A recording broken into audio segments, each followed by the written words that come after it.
Hey everyone, Sirturmund here again. And today we get to do one of our favorite things every time a new patch drops. And it's going to be patch notes breakdown and 15 decks for you all to try out. Now this one is a very special one because we have a brand new expansion. As you can see on the screen, we have Aatrox, Kayle, and Ryze coming on Wednesday as part of the Darkin Saga expansion. So today I'm going to do a quick look to the patch notes, which I don't think there's a lot of it, and then you can skip right ahead to the decks, where I'm gonna give you at least 3 decks with each of the new champions, and then a few decks with some of the new cards that will release that might support some of the older archetypes. So you know how we do this all the time. Some of these decks are gonna be pretty crazy, right? Nobody knows what they're doing yet with all these new cards, so nobody knows what's really going to be good or what's going to be bad. So you can give them a shot and then let me know if they end up working out for you or they just completely miss the mark. Who knows? But I'm sure there's going to be some really cool ideas. So to start off with, let's first go through the patch notes. And again, should be a quick one. So patch 3.21 World's Finals. New Darkin expansion, World Ender. Okay, first of all, World Championships for Ladies of Runeterra are happening this weekend. They start on December 8th through the 10th. 2 group stages, December 8th and 9th, and then the actual playoff on December 10th. If you didn't know that, make sure that you tune in. I'm a competitive player myself. Unfortunately, we didn't make it to the top 16, but we gotta support. We gotta support and show Riot that we actually care about the competitive scene. So make sure that you tune in on Twitch at Legends of Runeterra or on YouTube at Legends of Runeterra when the tournaments happen. I think they start at 12 p.m. Eastern time on Thursday and Friday, and so as well as Saturday. So just keep that in mind. New cards. So like I mentioned, we have a new expansion coming out tomorrow, and there's a bunch of new cards that we release. We have reacted to all the new cards that we reveal. If you want to see our reactions to that and our thoughts, I'm gonna link them all below. But we did pretty long reaction videos for all the cards, so I'm not gonna bore you by going through all of that again. But again, the 3 champions are going to be Ryze, Aatrox, and Kayle, so pretty cool. They let us know all the keywords and all the different things here. So the World Ender is the origin for Aatrox, pretty cool, letting you put all the Darkins on your deck, which include really the equipment and then the new Solani card. Then you have Ryze, which is the Rune Mage. So you have all the, that's his origin. Lets him put any non-targeted burst or focus speed spell into your deck. That's actually pretty good, to be honest. It kind of reminds me like the Jhin deck building condition. So it should be some interesting thing that you can build with Ryze. Oh wow, wait, this is kind of cool. Ryze's origin was, in fact, the original origin. He was the first Runeterra champion mapped out by designers. Oh, that's pretty cool. So it wasn't Jhin who was the first one. It was Ryze. That's actually super cool. Then you have the new vocabulary assimilate. So this is the one that happens when you do the World Ender that Aatrox creates in your hand.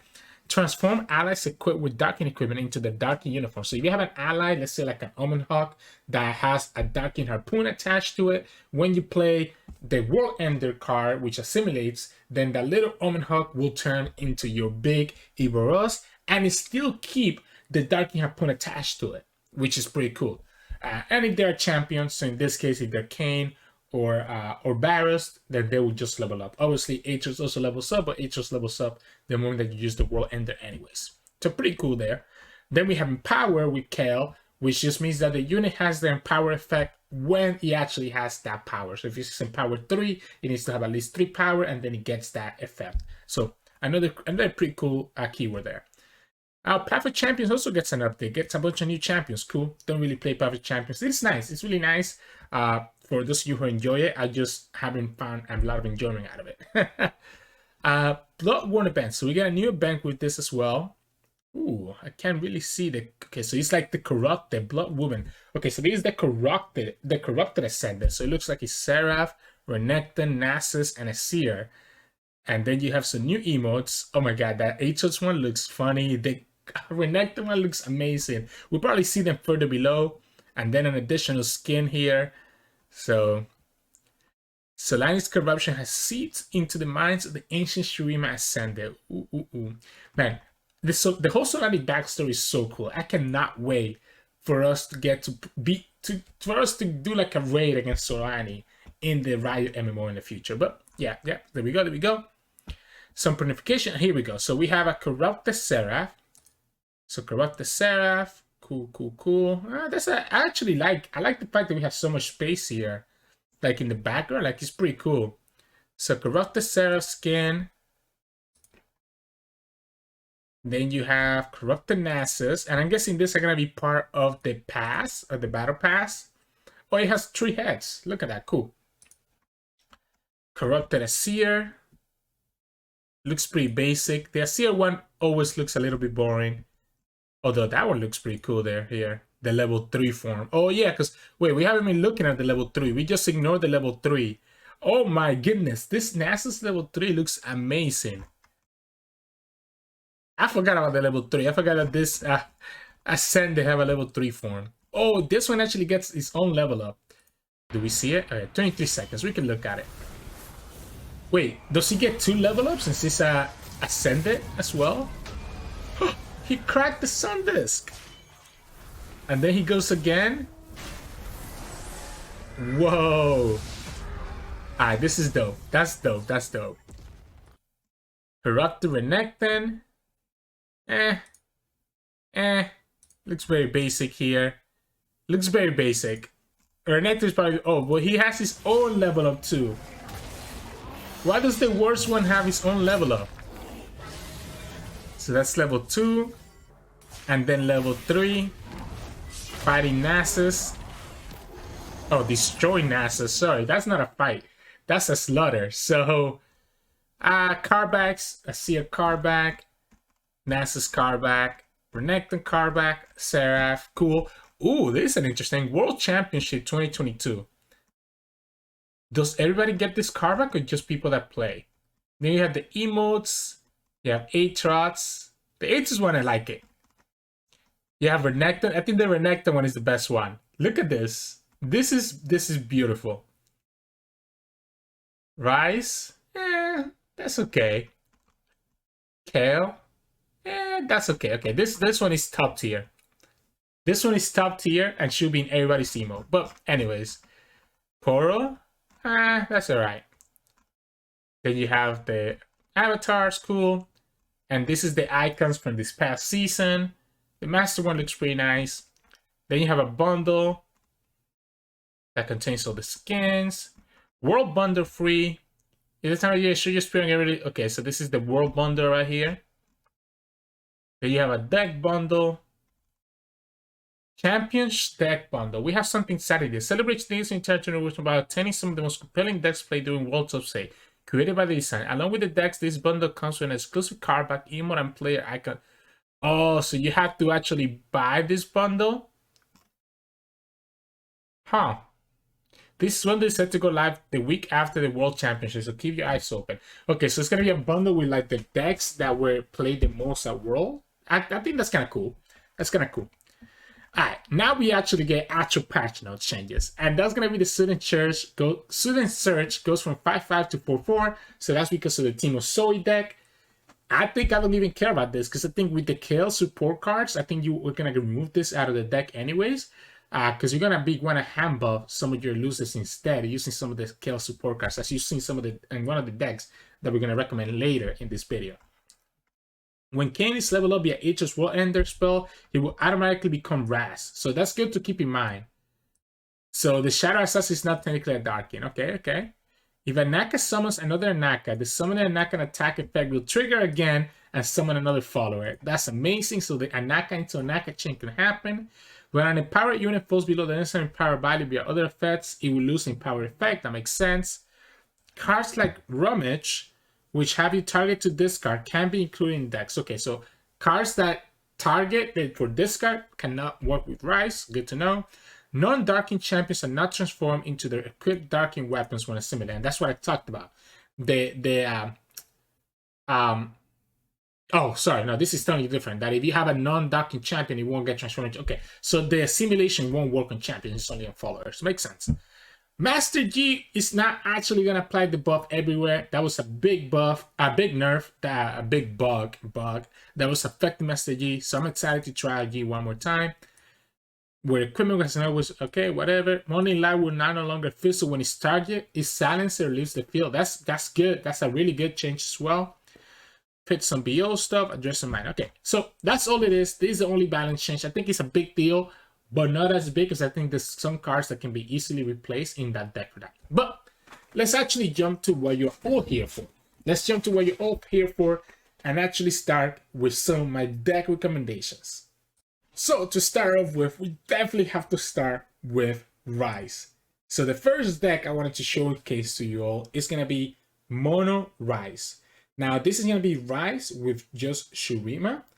And the idea here is obviously to try to actually win with Ryze more than any other alternate win condition. So we're playing triple Ryze, obviously, so that we can get as many of those delve into the past in our deck as possible. We're going to play Forsaken Bakai and Aspiring Chronomaster as early blockers, but also nice prediction to kind of get us our delve into the past and let us get our runes earlier. We have triple Treasure Seeker for an early blocker, double Soothsayer to actually protect our landmark or even protect level 1 Ryze before he levels up with the Spell Shield. Divided Council is kind of interesting addition. I think Ryze can level up really quickly in this type of deck, and Divided Council is a good blocker that also lets us heal the Nexus, keeping us a little bit healthy. Because one thing you gotta keep in mind is that Ryze Origin doesn't have any followers. He has no followers. So like your followers are all coming from the second region, and this is the set of the best followers I could find in Shurima that could kind of fit with this idea.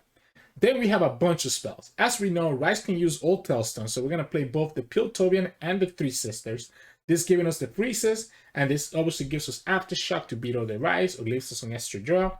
Careful Preparation, I like Careful Prep here because it fits some Aqua hands. Like if you have multiple, if you have like if you have a card that you don't need right now, you can send this back into your deck and draw 2 copies. You can have a copy in your hand of Delve into the Past while also having a second copy be on the top of your deck, allowing you to get value from 2 of them. We have Doubling Tree because Ryze can use this card, allowing us to actually bring this card, bring Ryze into our hand.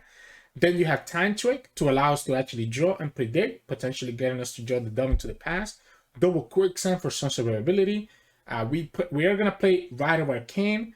So the Rite of Arcane, it might be a little bit counterintuitive because you don't want to destroy your runes, right? But there might be situations where you have double of a rune, for example, or you need the board space, and the Rite of Arcane can allow us to kind of do this while also removing something from the opponent. 2 Rite of Negation to protect ourselves, and then we have some draw with Deep Meditation and Anakaboros. It's possible that 3 Deep Meditation is better than just 2, and maybe these ratios are flipped, but for now I'm going to try it this way. But the Deep Meditation should be easily triggered because, again, we have the delve into the past. So just kind of keep that in mind. Now, I kind of like this idea. It's just full on. Let's level up Ryze. Let's win with the War Runes. Let's have Rite of Negation. The reason I like Rite of Negation over playing like Ionia instead, for example, is because when Ryze is leveled up, he has Spell Shield. So opponent's going to have to commit 2 cards usually to remove the Ryze Spell Shield plus kill him. So think of like a Bio plus a Vengeance. A Rite of Negation can deny both, while still giving your Spell Shield on the Ryze, compared to Deny, which will only be able to deny like the Vengeance, for example. So that's why I kind of like the Rite of Negation. Should be interesting. I'm actually super curious to try a Ryze, and I think this is kind of the first approach that I'm thinking of. But that's one Ryze deck. Let's go ahead and move on to the second one. And my second one is kind of Ryze Elise, which is more like a control type of idea. With a lot of removal that you get from the Shadow Out package. Now, we are playing Elise as a unit, as an early blocker, right? Because he summons other Spiderlings to allow us to have blockers early on. That's why we also play triple Aristocrat and triple Minion. Aristocrat allowing it to summon a Spiderling when he dies, and the Minion just coming back into your hand. Because again, like I mentioned in the previous deck, Ryze has no followers. So when you're playing Ryze, you have to kind of get your followers from whatever second region you choose. And this ends up being the best way to do that, in my opinion, just kind of doubling up on your minions and your Aristocrat. The rest of the package in this deck, and again, we're still trying to win with Ryze. That's what we're focusing with this deck. The rest of the package is just giving us a lot of control tools to stall out long enough for us to actually win with Ryze. So obviously, Quietus, such a good card in this meta. Glimpse Beyond lets us draw while killing any of our chump blockers. Battle Feast, Well, and Vengeance. So these are the control tools that I get from Shadow Owls, allow me to actually stall out the game long enough for me to win with Ryze. Then we are going to play the Piltover and Tailstones, allowing me again for the Aftershock, Three Sisters for freezes. I like one Shadow Owl Tailstones. I think it's kind of cool. Potentially, you could do the Spirit Journey to save your Ryze. You know, you could have Mark of the Isles. Because the thing about Ryze, right? Because level 2 Ryze naturally has Spell Shield. If, let's say, your opponent removes the Spell Shield, and then they try to Vengeance your Ryze, you could do Spirit Journey, and when the Ryze comes back into the field, it will have Spell Shield again, even if the Spell Shield was removed before, because it's a brand new Ryze. So you're just gonna keep that in mind. And also could potentially, you know, get us some things that let us survive. And the Crumble could be really good as well.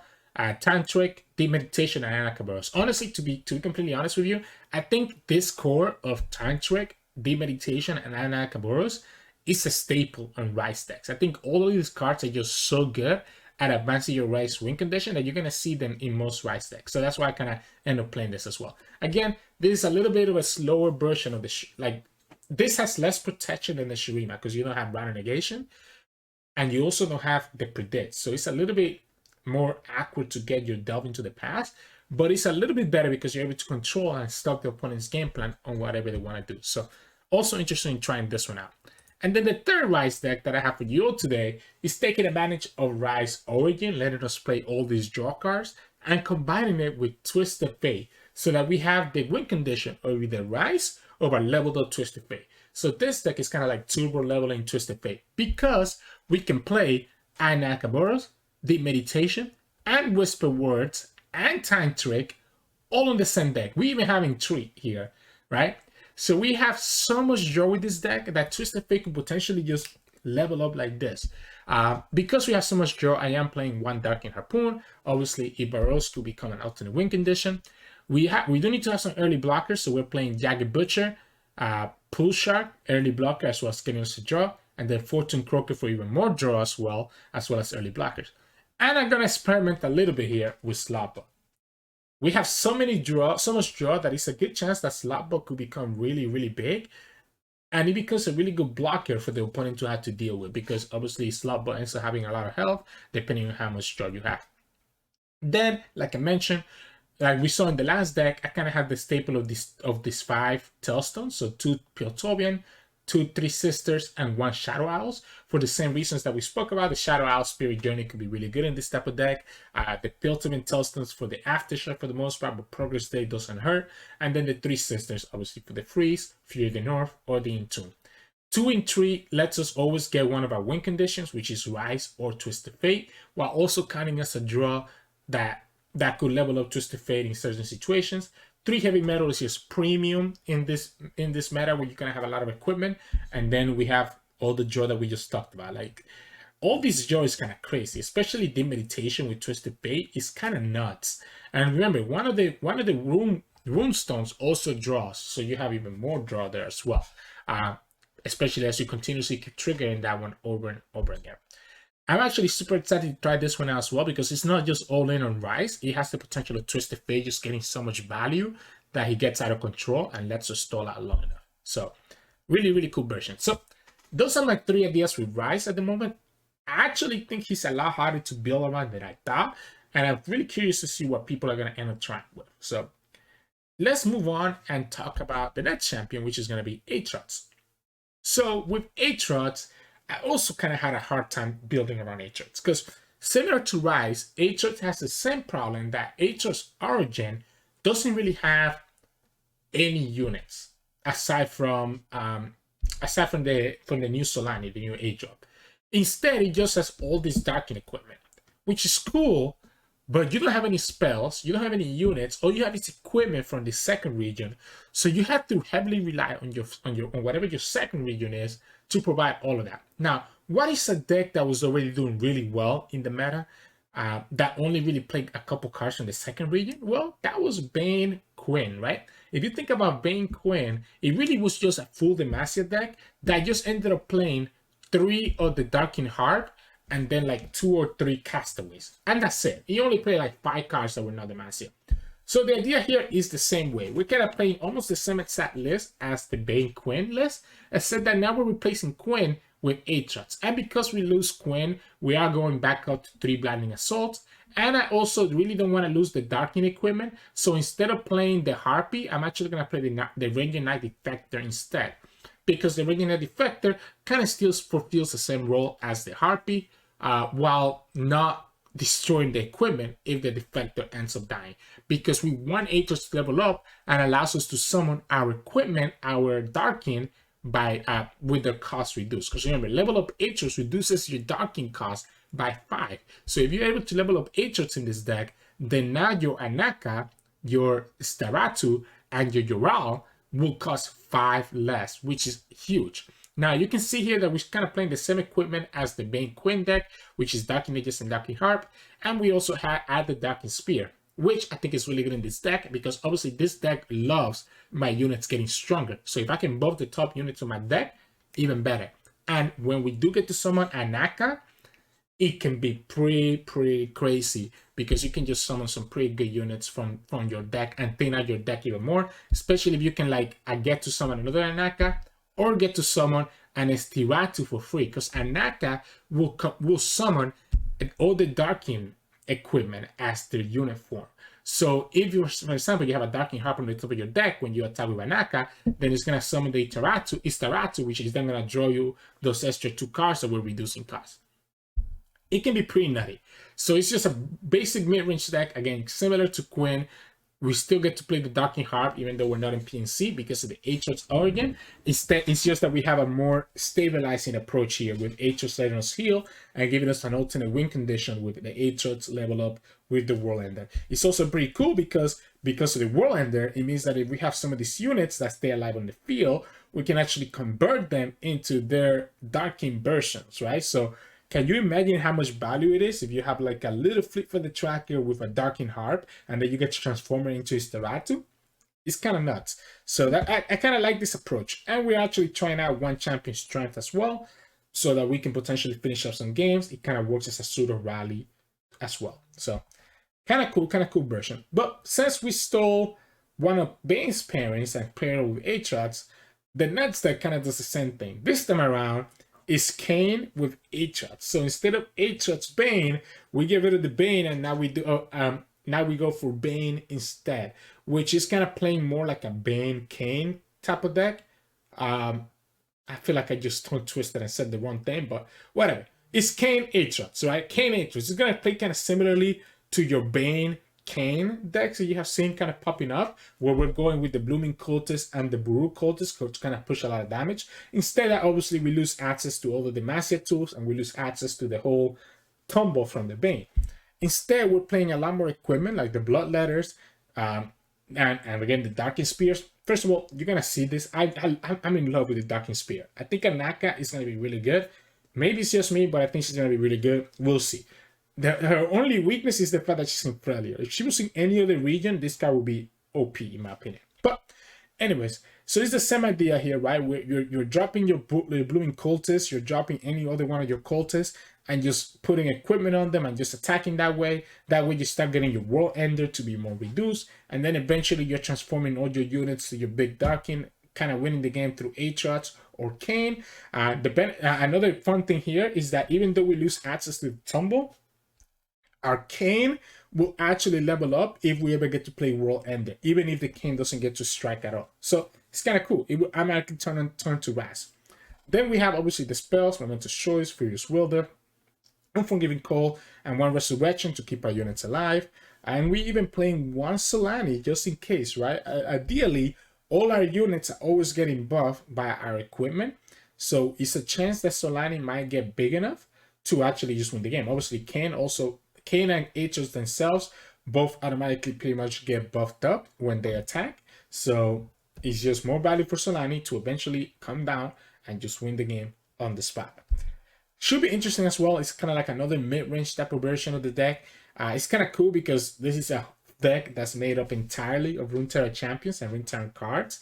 It doesn't actually have any cards from any of your typical regions. Not a lot of times you see any decks that can actually do that. Effectively, and I think this might be one of those that can do that.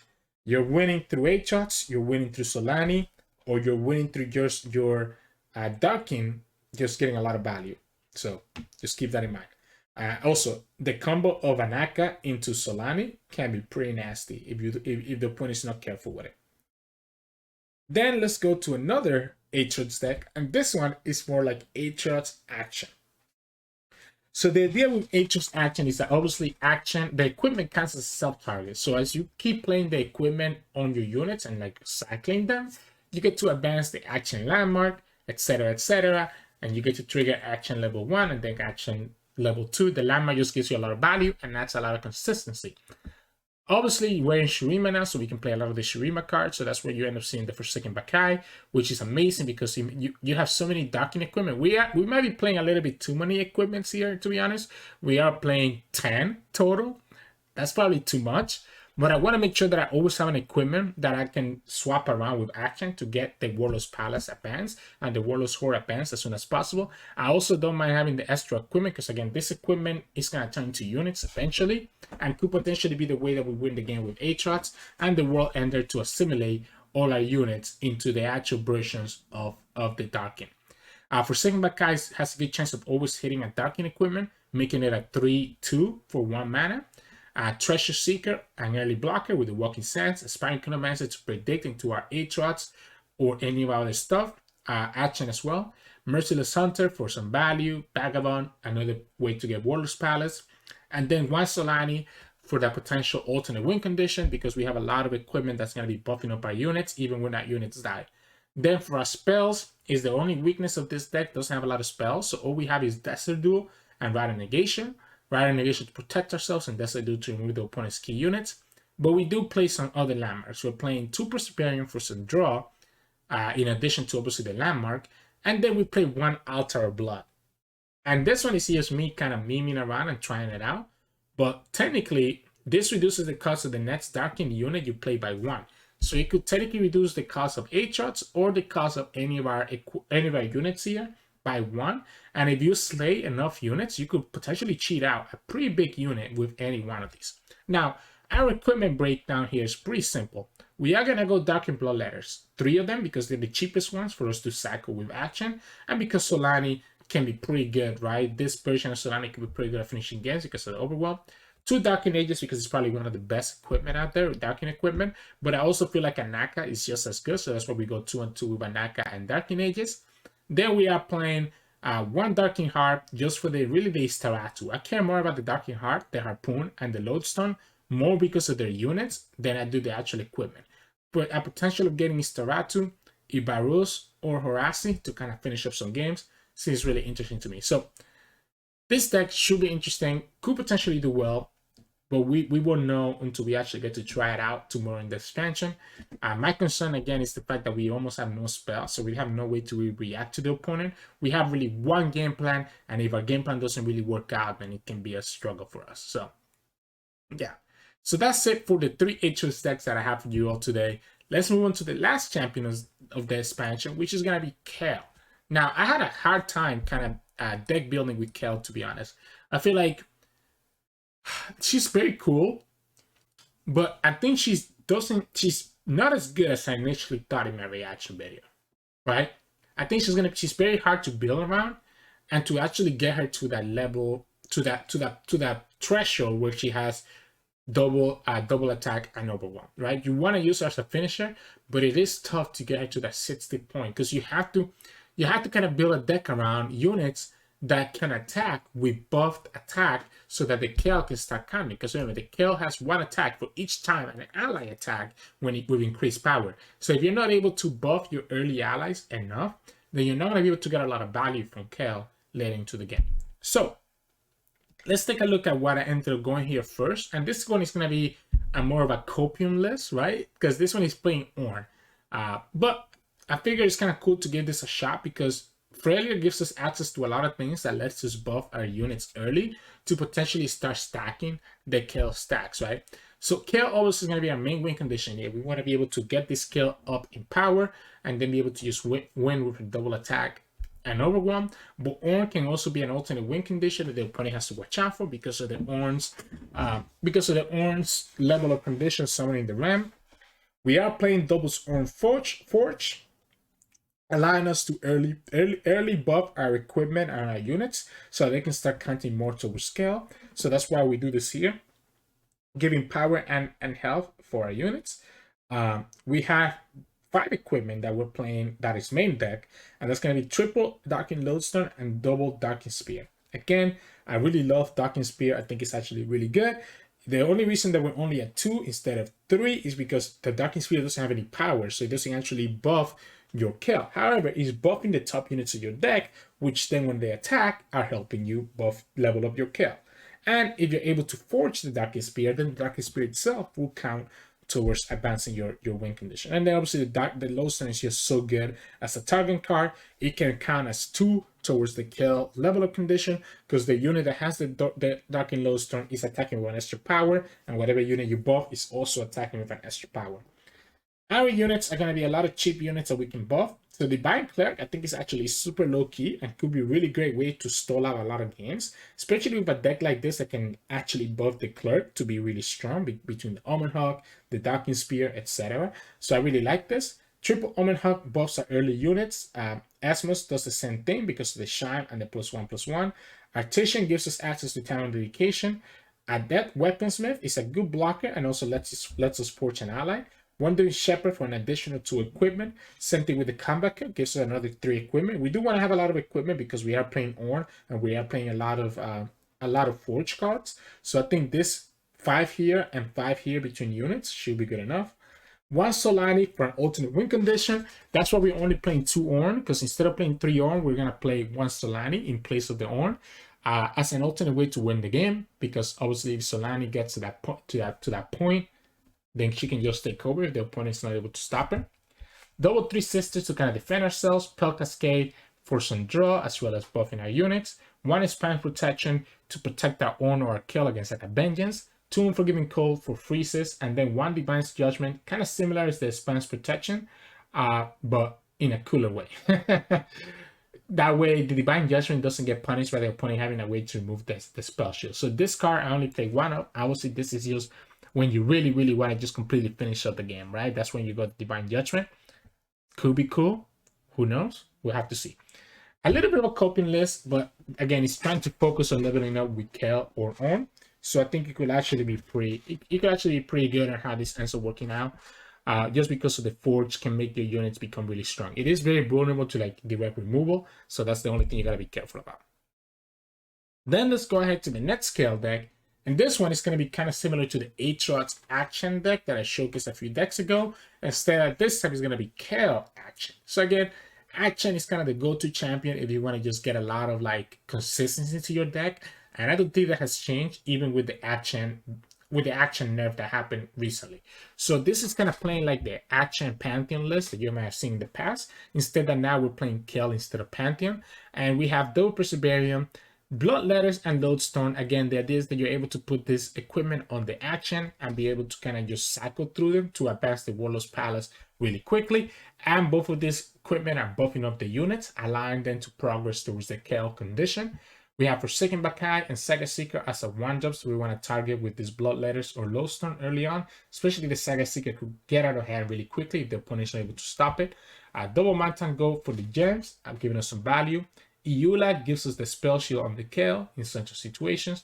Merciless Hunter is a good unit that can trade, and Vagabond is a good unit that can trade as well, and giving us the Warlord's Palace in case that we don't draw the action. So that's kind of our unit breakdown. Then in the spells, I'm actually gonna try out Celestial Blessing in this deck because it's a nice way, for example, to work with the Saga Seeker. I also think, by the way, that this card becomes a staple in almost every Pantheon deck because you can buff up your Saga Seeker as a buffable card in your hand for 2 mana. So it's like a Pale Cascade that doesn't draw you, or, I mean, obviously losing the draw is a big deal, but you end up buffing one of your cards in your hand for a little bit more. So like, think of like Pantheon Barrows. This actually ends up being a lot, but we're not talking about Pantheon Barrows now. We're talking about Pantheon Kayle. I like this card because, again, it works on the Saga Seeker, it makes my units a little bit stronger as well, and lets us advance the Kayle even more. Potentially, we can even just put this directly on the Kayle, allowing that Kayle to become even stronger as soon as she comes out into the field. Then we have Pale Cascade for similar situations. We buff a card and also draw. Double Desert Duel, so we have a way to remove the opponent's unit. 2 Rattle Negation to protect our units against like Vengeance. And 1 Expanse Protection and Divine Judgment is the split that I like with this Kayle type of decks to allow our Kayle to potentially finish up the game. Obviously, the idea here is that we kind of prep for this Kayle to finish up the game by either having the Akshan a Warlord's Horde trigger and giving your champion spell shield, or by having the Kayle being able to just have the Divine Judgment spans protection or similar thing. Now, one card that is missing here that I just realized is probably fine to play one Solani as an alternate win condition in case that you cannot get your Kayle set up. So maybe there's a card here that you can remove. Maybe we get rid of the Divine Judgment because we'll have it as a Kayle champion spell and just put one Solani here to be able to finish up certain games if you want. So yeah, Akshan Kayle, just try to win with Kayle, with Akshan giving you some consistency. And then the last Kayle deck that I'm going to give you is more like an elusive deck, right? So this is going to be this is pretty much going to be Zoe Teemo Elusives. Except that I'm going to play Kayle instead because her ability is pretty good, right? When Kayle drops down on the field, which is summon, she is granting all the allies +1 power. So even though you're dropping this in turn 6, it could still be pretty good. And just buffing up all your elusives that are still on the board and creating for a pretty big attack. Now, obviously, you are winning most of the times with the elusives, but the idea here is that all these buffs that we have for the elusives are going to allow us to level up our Kayle pretty quickly and give us an alternate win condition than just elusives. Now we're winning with elusives or we're winning with Kayle kind of finishing the game. So Zoe, pretty straightforward, one of the best elusives in Target, and giving us access to the super cool chain as well as an alternate way to spend our mana if we have like mana left over. Triple Kayle for that alternate win condition that I just talked about. We have the triple Darkin Lodestone, works really well with our elusives, allowing getting them buffed, and then the unit obviously also gets buffed. So this kind of works twice towards Kayle as well. One bird because the shine helps us go towards the Kayle, and then it's also really good in our elusives. Bandle Commando, really great elusive unit, creating us other cards that we can use as shine blockers. Asmus, another great elusive unit, gives us the shine and also supports giving +1/+1 to another unit, which works towards the Kayle win condition. Triple Sparklefly so that we don't lose to aggro, and the Sparklefly can get ridiculously big really easily because of all the hand buffs that we have, as you'll see soon. Triple Winged Messenger is a really solid elusive that has 4 health, and it's going to be really easy to trigger the Empower condition in this deck because you can hit it with the shines, you can hit it with any of the spells, you can hit it with any of the supports that we're going to have. This Messenger should always be an elusive that has 3 power and 4 health at the very least. I am going to play 2 Mihira Aspect of the Justice. Maybe this is a little bit too greedy, but technically this is also an elusive that ends up having lives that are overwhelmed while also buffing everything else in your board and your hand. So you could get pretty out of control if opponents are not able to kill her on sight. So Mihira is really cool because the opponent has to deal with her right away or things are going to get out of control really, really quickly. And we can keep her out of the 1 health range by buffing her with shines or with any of our spells that we're going to discuss here. Now on the spell side, we have the Celestial Blessing. Lets us buff a unit on field and a unit in hand by +1/+1. That's huge. That's huge because, again, we can target 2 elusives with this with just 2 mana. We have Pale Cascade giving us the draw plus as well as the hit. Poke Stick is just there for some draw. And then we get for the other card that I really like from the Kayle package, which is the Purifying Flames.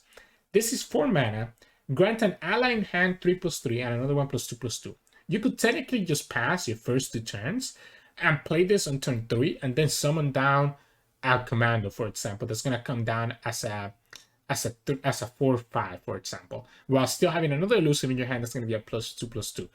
It can be pretty crazy how this can inspire out of control as well if the opponent is not careful. And I also like it because I can just always use this in the opponent's defense turn and just wait to summon my elusives on my attack turn. So it's not like I am forced to use this right away. We are also still playing 2 battle bonds because at least this one buffs 2 units on the field instead of this one, which is only buffing units in hand, which could potentially save us against certain removal that the opponent has, like Mystic Shots and Get Excited, etc. like that. So that's why you still want to have some protection that you can use on units on the field.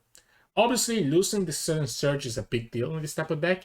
The reason that I don't think it matters that much in this version of the deck is because you want to buff all your units or your elusive in your hand for the most part with Celestial Blessing, Purifying Flames, and even Mihira.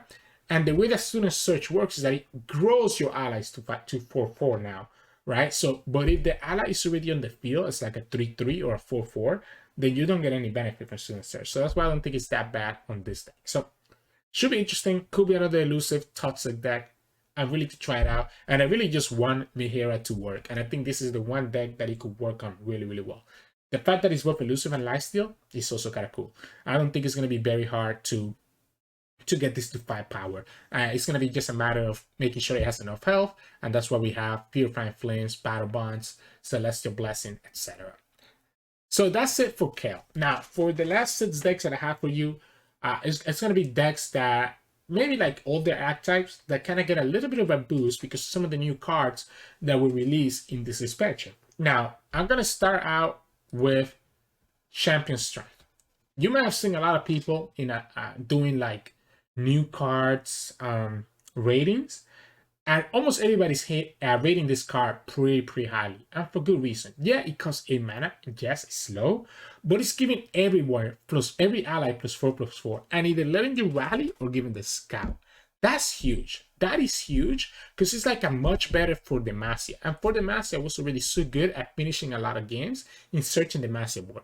So the next 2 decks I'm going to showcase are going to be playing around Champion Strength, being the key way to finish up games. Because I do think that this is the best card in the expansion as well, if you discount the champion. So I agree with a lot of the people that are making like rating lists. This card is nuts and should see a lot of strength for a lot of Demacia decks.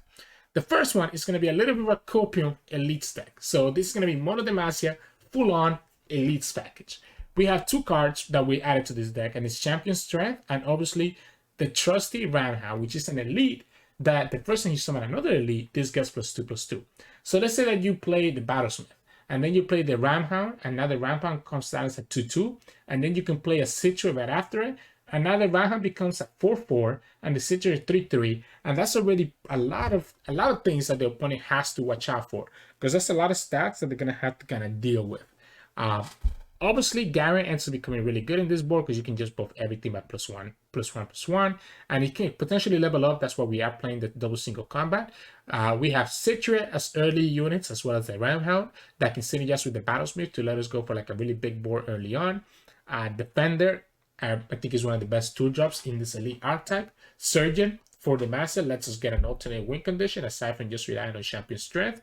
Squire can be really good because she's going to cost 0 almost every single time. You have enough elites to get this to cost 0. So cheating out a card that's going to be 0 cost 4/4 is pretty darn good. Silverwind Vanguard is really nice as well. They get buffed up by the Battlesmith and can just challenge your opponent's key cards away. Bannerman just buffs your whole board.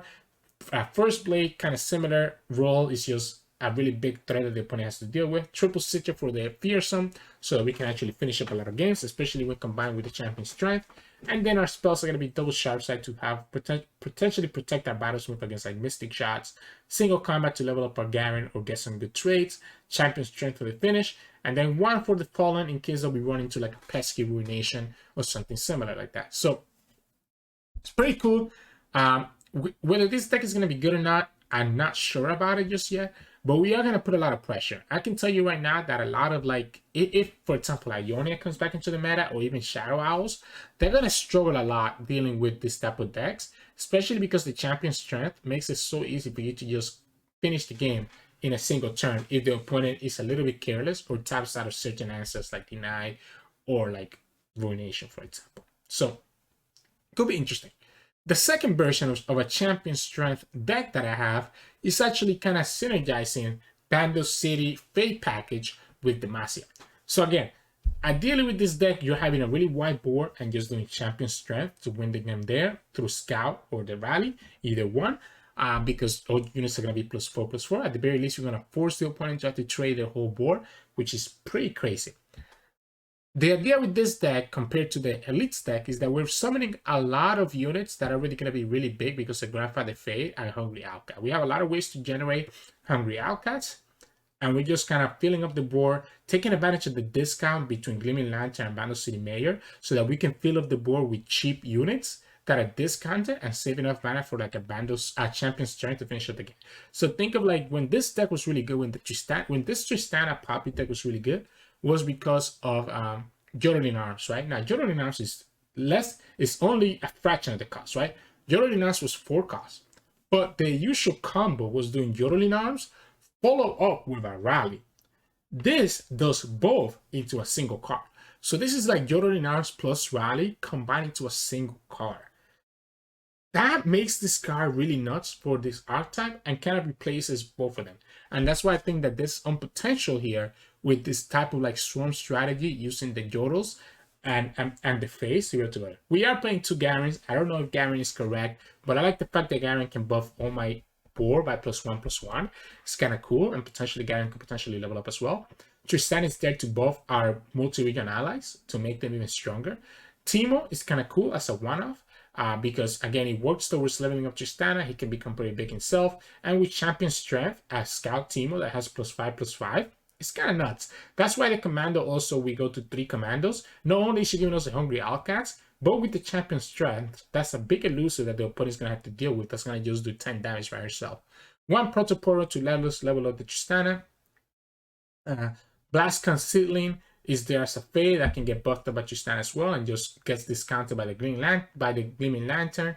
Grandfather Fate gets discounted by the Lantern, buffs all our other Faes up, including the Seedling and the Hungry Allcats. 2 Broadwind so that we can at least take away some pesky creatures that the opponent has. Mayor is there for discounting our multi-region allies, even though we don't have a lot of them. It can still be pretty good. Gleaming Lantern discounts all our Faes. Telescope, multi-region, and a Fae, so it gets discounted by both and can get buffed by Tristana as well. 2 Allude Travelers for some extra draw and disrupting the opponent's hand. Face Sprout, really good with the Gleaming Lantern, could potentially get us a few outs in center matchups. 1 Ranger's Result to protect our units against like AoE. 3 Pokesticks for some draw, and Sharp Sight to also keep our units alive if we need to. I think this deck actually has the potential to be really strong. I think Champion Strength could shine a lot in a deck like this. It's just a matter of can you keep your Gleaming Lantern alive so that you can actually get a ban, so you can actually feel the board, right? The fact that the Hungry Outcast has Spell Shield makes them really good targets for the Champion Strength, because there will be 6/5 units with Spell Shield, potentially 7/5 or 8/5 with Impact, depending on if you have Tristana and the Grandfather Fate on the field. So it's going to be really hard for the opponent to be able to deal with those Hungry Outcasts and be able to actually stop them and trade effectively against them. Right, so really hopeful with this deck. Don't know if this will be the best version of it, but it's always worth a shot trying this out. Let's move away from Champion Strength though. The next deck is a Scargrounds deck, right? So this is going to be Braum Vladimir, and the new card here is the Crimson Pigeon. Now, I know there was another new card, the one that you'd hit, you damage your unit by 2 and give everything +2.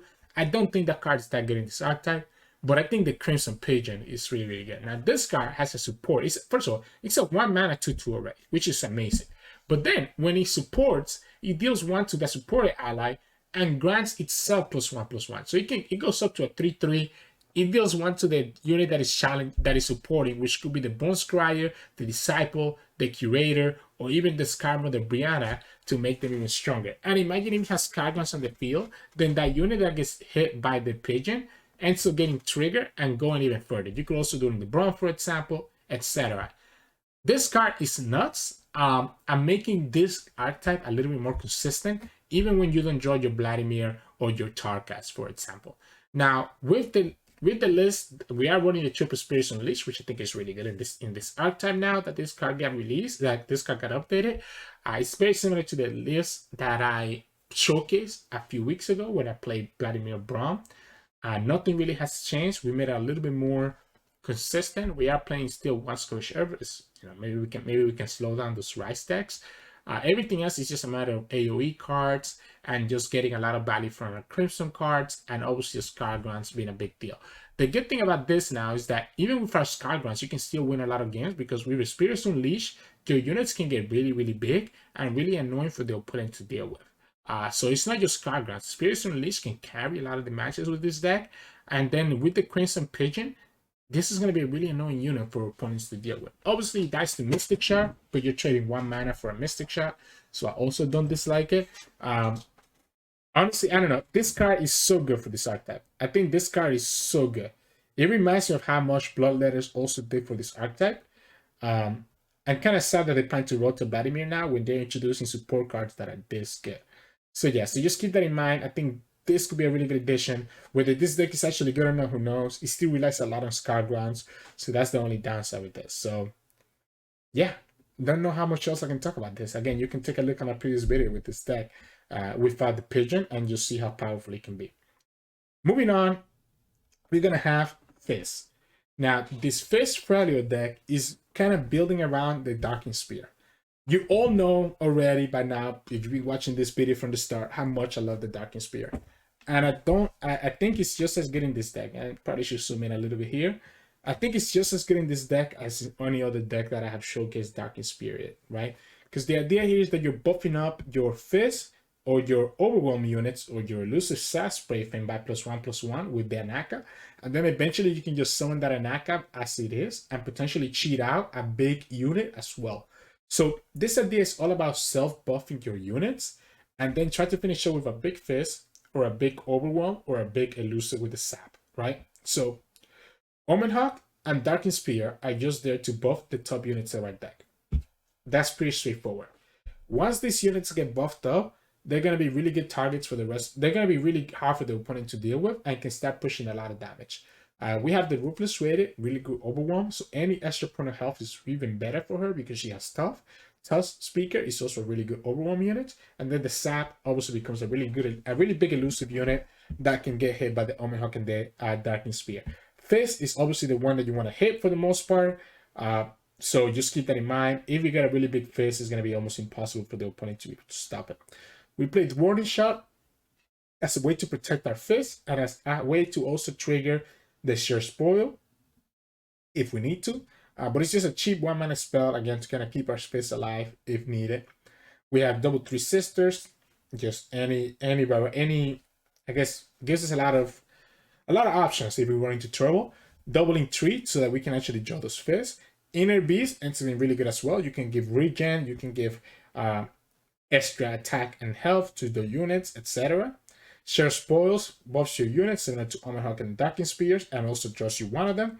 Trollshank keeps our units alive, letting them get good trades. Anakaboros gives us a lot of draw as well as gives us some blockers. And then we're kind of splitting the gifts and the Spirits Unleashed. I couldn't decide which one I wanted to have 3 of, so I ended up doing 2 and 2 instead.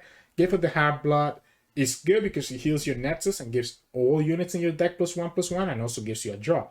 But the Spirits Unleashed is good because it also buffs the units that are currently on the field, right? So, and also removes your opponent blockers sometimes. So they're both good in their own way, right? Spirits Unleashed has the benefit of buffing up your units in your field, while Gift has the benefit of healing you and actually drawing your card. So I'm gonna try both of them out and then end up deciding which one is better. And whichever one is better probably becomes a 3-off and the other becomes a 1-off, for example, or vice versa. But I think either one of these are really good. Again, the idea is that you're buffing up your units by that additional health and the additional power and just making them a much bigger threat for the opponent to have to deal with.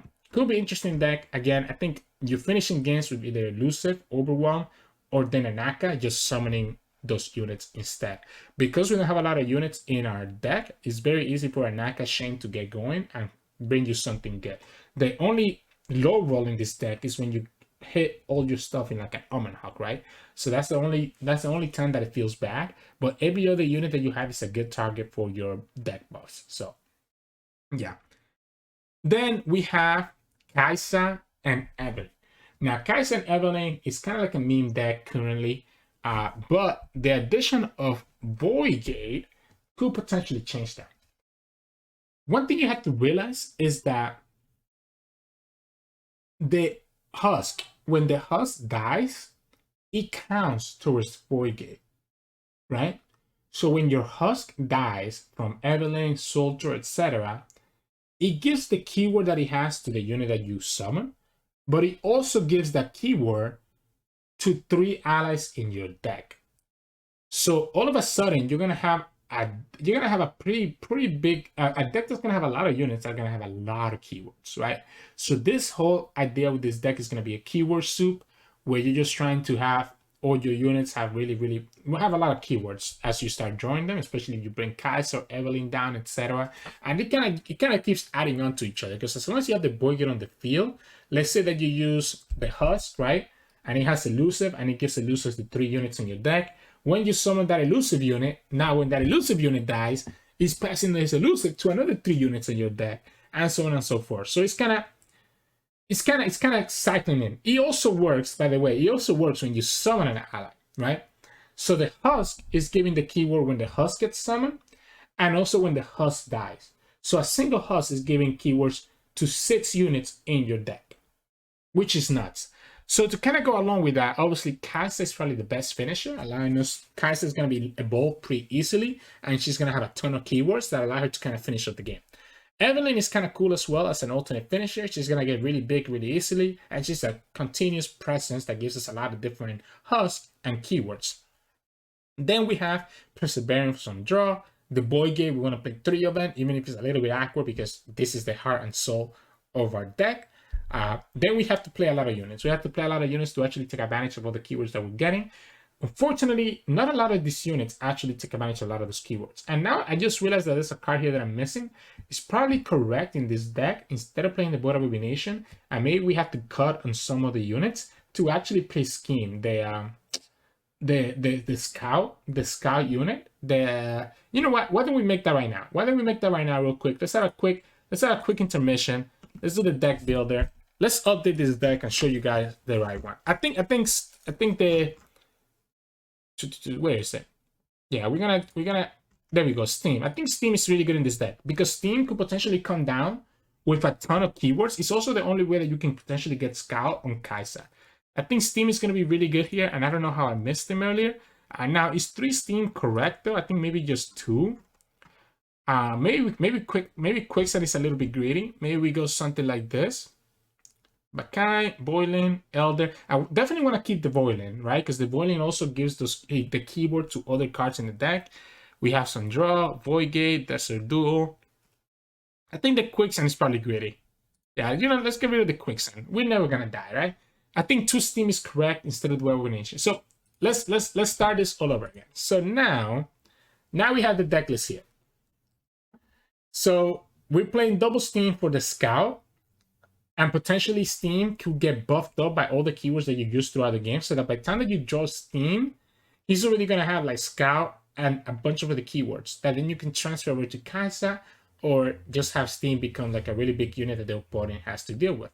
Obviously, we do need a lot of units that have evolved, like the Voidling, the Elder, and the Void Blaster, so that they can actually evolve really quickly and get value from their evolve, and potentially have a lot of keywords that, again, we can pass on to Kai'Sa or pass on to another one of our units. Soldier is just there to give us that additional husk. Domination, kind of similar way, and Bora as well. Like all these cards are just there to give us the husk so that we can keep stacking up those keywords and turbo level the Kai'Sa. Solitude is there to give us even more keywords, right? Because now Solitude can get us keywords that Husk normally wouldn't get. So that's why it's really cool. And then Steam also, again, could be a big finisher. And he also summons a keyword himself. Unfortunately, we are suffering from not having a lot of spells that are really good in this deck. So we really only have Desert Duel and Riot Negation. Riot Negation to protect our Kai'Sa. Desert Duel so that we can potentially get rid of an opponent's key unit. The more I look at this deck, it still looks a little bit memey because of Evelynn package. I don't know if this is the best Kai'Sa deck out there, but I kind of like this a lot. I like the interaction between Boy Gate and the Husk. The interaction between Boy Gate and the Husk means that all your units are gonna get a lot of keywords. I'm thinking what I probably need is more finishers, right? So because a lot of our units are gonna get keywords, we're not taking a lot of advantage of that because a lot of our units are really small.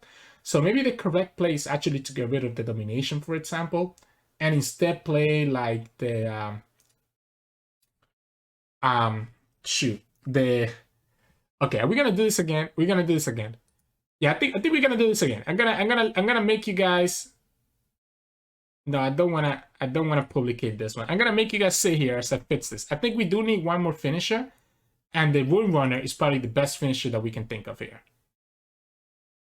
If Runeterra. So I'm thinking Rune Runner here instead of Domination or Bora. I just don't know which one to kick. I think we kick the Domination. I don't think we need the extra power. Although the extra power could be nice. I think the Bora is probably better. Yeah, I think we get rid of the Bora, and I think we play Rune Runner. It's not gonna show here. I'm not gonna bore you guys waiting for Runeterra R to okay, there we go. I think we go Rune Runner. That way we have another finisher, right? So now we have Rune Runner that could also be a big finisher to finish up the game, because she's gonna come down with a Spell Shield, Overwhelm, and then whatever other keywords she might have gotten from the rest of the game. Because Evolve counts as a keyword itself, by the way. Evolve counts as a keyword. So the evolve keyword gets transferred to the rest of the unit. So if you can transfer evolve to like your Rune Runner or your Steam, then you'll be able to kind of just finish up the game on the spot. So I had you guys sit a little bit here through me. It's because I don't want to cut this video and then have to fix this. But I think this version of the deck seems really good compared to what I originally saw in the stream. So I would recommend this one. I guess we can close this one out. Just go like this. This seems really cool to me. That way you have some big finishers that can actually soak up all those keywords that you're getting from the rest of the game. Because I almost forgot about evolve also content as a keyword. So yeah, I think Void Gate is busted. And there might be other Kai'Sa decks aside from this that can take full advantage of the Void Gate, transferring over evolve and transferring over the positive keywords from the host. So I think this Kai'Sa Evelynn deck might be actually the reason why Evelynn Kai'Sa was a thing to begin with. So we'll see. Obviously, we do need the Void Gate early, right? So we do need the Void Gate early before we can start summoning our husk. So that might be the only thing that really kind of makes this a little bit awkward at times. But it's going to be really easy for the rest of your deck to have all these evolve keywords and everything else to pass along with. So yeah. All right. And then finally, to finish up today's video, we're going to do a Hecarim set deck that's going to be built around the Black Flame. So the Black Flame is a 2-mana landmark, and notice how many awesome landmarks Ryze just released in this expansion, right? The Black Flame is a 2-mana landmark that when you play, you capture an ally. When you attack for the first time each round, summon an exact copy of that ally attacking. So this is very dope. This is very dope because you can capture any ally. It's not restricted to followers, it's not restricted to champions.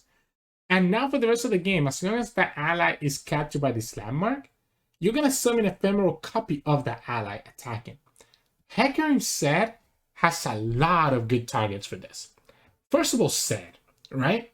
You could just draw, you might quote unquote lose your Set, right? But you can play Set, play the Black Flame on the Set, and now every time that you attack from now onwards, you're going to summon a Set attacking. That's going to also summon a Shadow. So this is a lot of value because you're not summoning just one Set, you're also summoning the Shadow with Set. The downside is that obviously it means that your Set is never going to level up. So, keep that in mind, etc. You could do this on Hecarim, right? In certain game states, it might be correct to do it on Hecarim.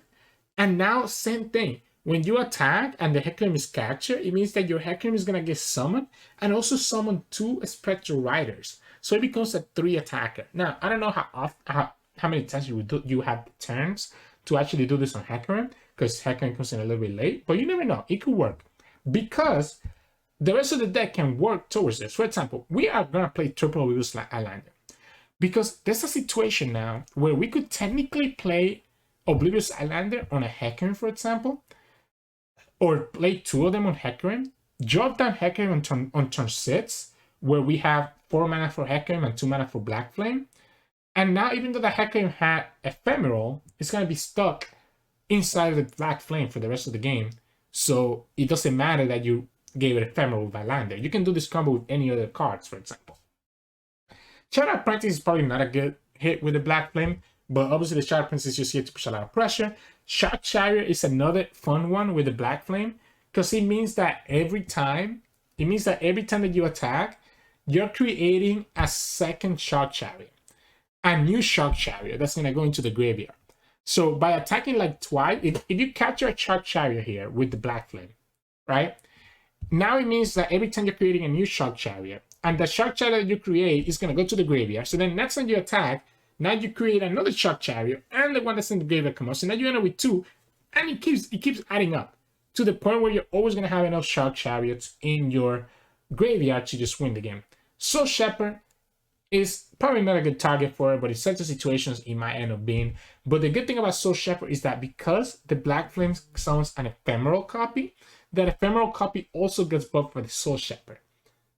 So again, it can get pretty crazy all of a sudden. Stagehand, not a good target, but Stagehand is just there to give us some value. Glenkeeper, not a good target either, but it's a really good one. And the Glenkeeper, just like the Soul Shepherd, will buff whatever gets copied from the Black Flame. So pretty cool. Fading Memories, just like the standard Hecarim deck to kind of copy some of your key cards. Blitz Beyond for some additional draws so that we can be more consistent. Onslaught Shadow is even better now because, for example, in that example that I talked about where you play Hecarim and then play Black Flame with the Hecarim right away, you still want to have something that you can use to attack with, because this does require for you to attack with something. And you could save the spell mana to do that, right? You could have the Onslaught Shadow to summon two Onslaughts, two Spectral Riders that can take attack and take advantage of their Black Flame. Then we have Double Deny to protect our stuff. Dragon Ambush is amazing because it can count with the Black Flame. So all of a sudden you can have a Dragon Ambush that also is going to summon a Hecarim, a Set, or multiple Sharks all of a sudden that the opponent's going to have to be worried about. It can get... If you don't get it by now, I think that with the Black Flame, this deck can get pretty nutty on some of the combo plays. And lastly, we're only playing one Heroine, especially because there's a chance that we have like multiple Black Flames in our board, so it makes the Heroine a little bit less efficient. But I think at least one Heroine for a potential finisher is still correct in this type of deck. I'm really excited for this landmark. This landmark, the Black Flame and the Void Gate, both landmarks have the potential to create very fun shenanigans, very fun game states. And honestly, again, I think this is a cool way to do it, but there's a lot of other ways that you could do create something fun with the Black Flame that gets a lot of value. Because as long as the Black Flame does not get destroyed, you're going to continue summoning a copy of whatever the ally capture was, which is pretty nutty. They had to even limit it to just once per turn, by the way, because otherwise this would be amazing with like scouts. So just think about it that way. So yeah, I think that's it for the 15 decks that I've recommended today. Again, you're going to find all these decks listed below, including the updated deck list of the Evelynn Kai'Sa deck that we just updated here in the video. I'll probably update, which one was it that I said I was going to ask Solani on? There was another deck list that I said I was going to ask Solani on, right? I think, yeah, this Action Kayle, I'll probably add the Solani here before I post it as well. So, you know, you'll find all these 15 decks below. I hope you enjoy today's deck recommendation. I ended up speaking a lot. Usually I spend more time on the patch than I do in the decks, but this time I think all these decks are really exciting, and I'm super excited for this expansion. So I couldn't shut up, and you know, all of this came out and you guys got to see. We will be back with everyday videos starting tomorrow with the new expansion. I took the last week off because, you know, we were leading up to a new expansion, so might as well thought it was the best time to kind of take some time off for myself. But we will be back with YouTube and with Twitch, so keep an eye out for that. Follow us on join our Discord if you want to be notified whenever we go live on Twitch or whenever we post a new video. But enough about that. Hope you all have fun deck building and you all have fun when the expansion drops tomorrow.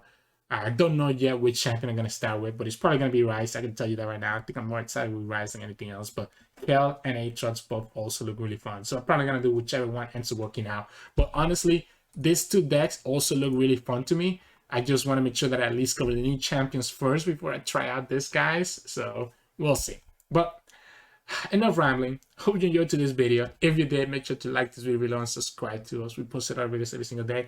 You can also share your deck list below in the comments, and you know, if I have time, I'll comment through them, give you my recommendations if you want to change anything, etc., and kind of go from there. You can also find us on Twitch at Old Sirturmund. We stream 2 to 3 times a week, and you can also find us on Discord and Twitter. The links to those are both in the description below. Thank you so much for watching. I'll see you all again tomorrow.